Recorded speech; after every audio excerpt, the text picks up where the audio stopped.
Salut à tous, c'est Pablo pour Easy Hardware. J'espère que vous allez bien. Donc on se retrouve aujourd'hui pour la vidéo d'une configuration à moins de 600 euros. Donc je me suis juste imposé la contrainte que tous les composants soient disponibles. Comme ça, si jamais vous souhaitez la commander, vous pouvez la commander directement après avoir vu la vidéo. Donc c'est une configuration gamer. J'ai essayé vraiment d'optimiser le budget tout en prenant des composants de qualité, bien sûr. Et donc là, ce que je vous demanderais, c'est 25 likes. Si je peux avoir 25 likes, ce serait vraiment super, ça me ferait vraiment plaisir. Et donc, je vous invite aussi à commenter en me disant ce qu'on pourrait améliorer dans la configuration pour le budget, éventuellement, ça peut être intéressant. Et aussi à commenter sur quel budget vous souhaitez que je fasse des configurations pendant les soldes. Dites-moi comme ça, les budgets qui seront les plus cités, ce sera les prochaines vidéos. Comme ça, il n'y aura pas de souci, vous aurez vraiment le budget qui vous convient le mieux. Donc n'hésitez pas à vous abonner, à liker comme d'habitude, à partager, ça me fait extrêmement plaisir. Donc vous retrouverez bien sûr tous les liens en description. Et on se dit à tout de suite pour la vidéo. Allez, c'est parti. Et on va tout de suite débuter cette configuration avec le processeur, donc le Ryzen 3 3100.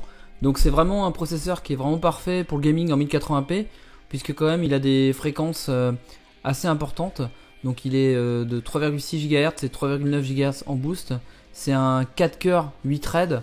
Donc franchement pour le prix il est imbattable. Surtout que vous allez voir la carte mère est vraiment pas très chère. Donc ça fait vraiment un pack on va dire carte mère plus processeur à moins de 200 euros. Donc celui-là je vous le conseille vraiment.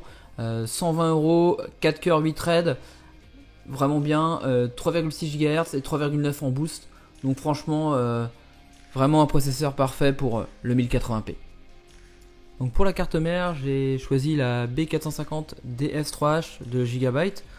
Donc c'est un format micro ATX, donc un peu plus petit que l'ATX classique, mais c'est largement suffisant. Il y a un seul port M2 qu'on n'utilisera même pas pour l'instant, mais ça pourrait nous servir par la suite pour une upgrade. Vous avez ça, vous avez des phases d'alimentation qui sont correctes pour le prix, 4 slots de RAM. Donc c'est vraiment sympa. À 82 euros, c'est vraiment une carte mère qui est complète et surtout qui va nous permettre de rentrer dans le budget. Donc moins de 200 euros pour le couple processeur plus carte mère. Ce sera largement suffisant à ce niveau-là. Donc n'hésitez pas, cette carte mère, si vous faites une configuration à moins de 600 euros, elle est vraiment à recommander. Au niveau de la RAM, je vous ai trouvé ce kit PNY Accelerate.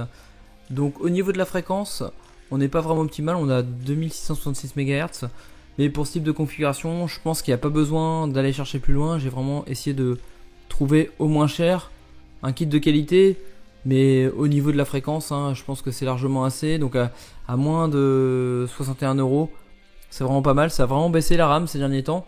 Donc là, il n'y a pas de question à se poser. En plus, sur ces discounts, la livraison est assez rapide, donc je vous les conseille vraiment. Au niveau de l'alimentation, j'ai décidé de partir sur cette Seasonic S12.3 500 watts. Donc c'est une alimentation qui est vraiment pas mal pour le prix. Donc Seasonic, c'est vraiment une de mes marques préférées au niveau alimentation. Là c'est leur entrée de gamme. Donc c'est une alimentation non modulaire, 80 plus bronze au niveau du rendement. Et vous avez bien les câbles gainés noirs là.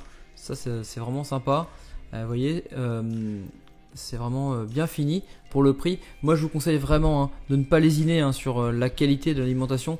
Ne prenez surtout pas une alimentation no-name. Là à 55 euros, cette alimentation est vraiment bien. Et même si on veut modifier un peu, donc c'est-à-dire augmenter notamment la carte graphique, changer de carte graphique pour une carte graphique un peu plus puissante, il n'y aura pas de souci là-dessus. Donc n'hésitez pas, c'est une alimentation vraiment de qualité. Au niveau du boîtier, j'ai donc choisi le boîtier Antec NX 100 Grey. Donc après là, le boîtier c'est vraiment personnel. Moi je trouve qu'il est pas mal parce qu'il est tout en noir à l'intérieur et il y a une vitre tout simplement teintée. C'est assez intéressant pour un boîtier à ce prix là. Donc en plus là il y a une petite réduction sur Grobil. Ça vous fait 2 euros de réduction sur le boîtier. Ça vous le fait à 38 euros. Après vous aurez des frais de port d'environ 5 euros. Donc après c'est vraiment pas mal. Après moi je vous conseille vraiment de ne pas prendre encore une fois de boîtier no-name. Vous mettez 40 euros pour une configuration comme ça, c'est largement suffisant. Là c'est un boîtier moyenne tour, plutôt classe. Je vous le recommande. J'ai vu pas mal de tests, il a l'air pas mal au niveau notamment du câble management, ça a l'air assez intéressant. Et au niveau de la ventilation pour le prix. Alors pour la partie stockage, j'ai décidé uniquement de mettre un SSD de 480 Go, le BX500 pour 60,34 €. Donc ça c'est un choix, moi je vous conseille de faire comme ça. Après si vous avez besoin de plus de stockage, n'hésitez pas, vous pouvez le faire en prenant un SSD de 128 ou 256 Go et un disque dur mécanique d'1 Tera. C'est un choix, après c'est selon vos besoins, donc plus de stockage ou si vous voulez qu'il n'y ait pas du tout de disque dur mécanique dans votre configuration.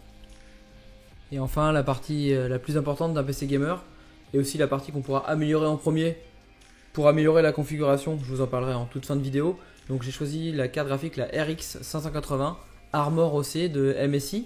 Donc pour jouer en 1080p en high à 60 fps dans la plupart des jeux, ça va être suffisant. Si jamais c'est un jeu qui est un petit peu plus exigeant, bah, vous avez deux choix.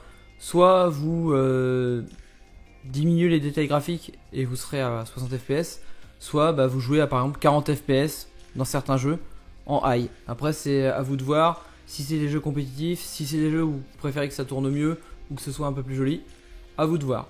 Donc j'ai ajouté tous les composants et on arrive à 589,20 €. Ça vous laisse une dizaine d'euros pour les frais de port sur Top Achat et sur Grobil, ça va rentrer dans les 600 €. Si vous avez un petit peu plus de budget, donc 25 € supplémentaires, je vous conseille cette carte graphique qui est la RX 590. Donc au lieu de 173 €, vous payez 199 € votre carte et vous gagnez selon les jeux entre 10 et 12% en plus de FPS. Donc c'est le bras d'affaires si vous voulez qu'elles soient un tout petit peu plus puissantes. Donc j'espère que cette vidéo vous aura plu. N'hésitez pas à me le dire dans les commentaires et je vous dis à la prochaine.